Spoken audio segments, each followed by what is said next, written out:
ఓం నమో రామదూతాయ. అష్టవర్ష భవేద్ గౌరీ అని మనం చెప్పుకుంటూ ఉంటాము. నవరాత్రులలో 8వ రోజు మహాగౌరీ రూపంలో అమ్మని దర్శిస్తూ ఉంటాము. మహాగౌరి అంటే 8 సంవత్సరాల వయస్సు కలిగినటువంటిది. ఈమె గౌరవర్ణ శోభలు, మల్లె పువ్వులను, శంఖమును, చంద్రుని తలపింపజేయును. ఈమె ధరించేటువంటి వస్త్రాలు, ఆభరణాలు ధవళకాంతులను వెదజల్లుతూ ఉంటాయి. ఈమె 4 భుజములతో ఉండును. వృషభవాహన అయి ఉన్నందు కారణం చేత ఆమెని వృషారూఢ అని కూడా పిలుస్తూ ఉంటారు.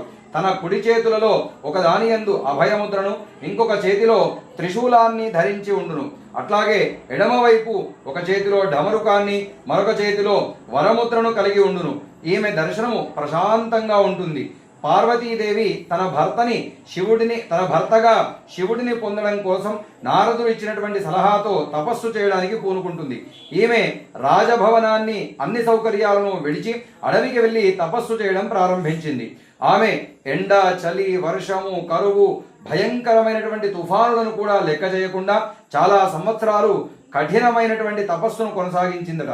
దాంతో పార్వతి శరీరము దుమ్ము, ధూళి, నేల, చెట్లు, ఆకులతో నిండిపోయింది.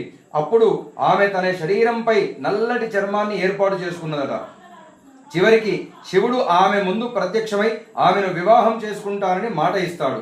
అతను తన ముడివేసినటువంటి జుట్టు నుండి వెలువబడేటువంటి గంగా నది పవిత్ర జలాల ద్వారా ఆమెను తడిపాడట. గంగ పవిత్రమైనటువంటి జలాలు పార్వతికి అంటుకున్న మురికిని కడిగివేయడంతో ఆమె మహిమాన్వితమైనటువంటి తెల్లని రంగుతో కలిగి దర్శనమిస్తుంది. ఈ విధముగా తెల్లని రంగును సంపాదించడం ద్వారా పార్వతిని మహాగౌరి అని పిలుస్తూ ఉంటారు.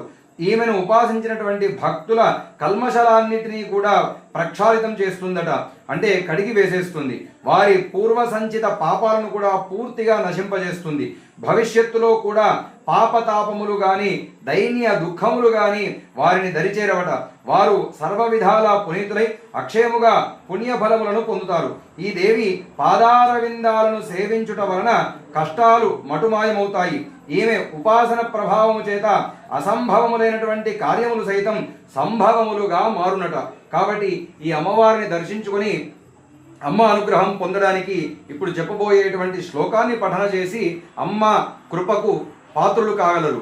సర్వమంగళ మాంగళ్యే శివే సర్వార్థ సాధికే శరణ్యే త్రయంబకే గౌరీ నారాయణి నమోస్తుతే. సర్వబాధా ప్రశమనం త్రైలోక్యస్యాఖిలేశ్వరి ఏవమేవ త్వయా కార్యం అస్మద్వైరి వినా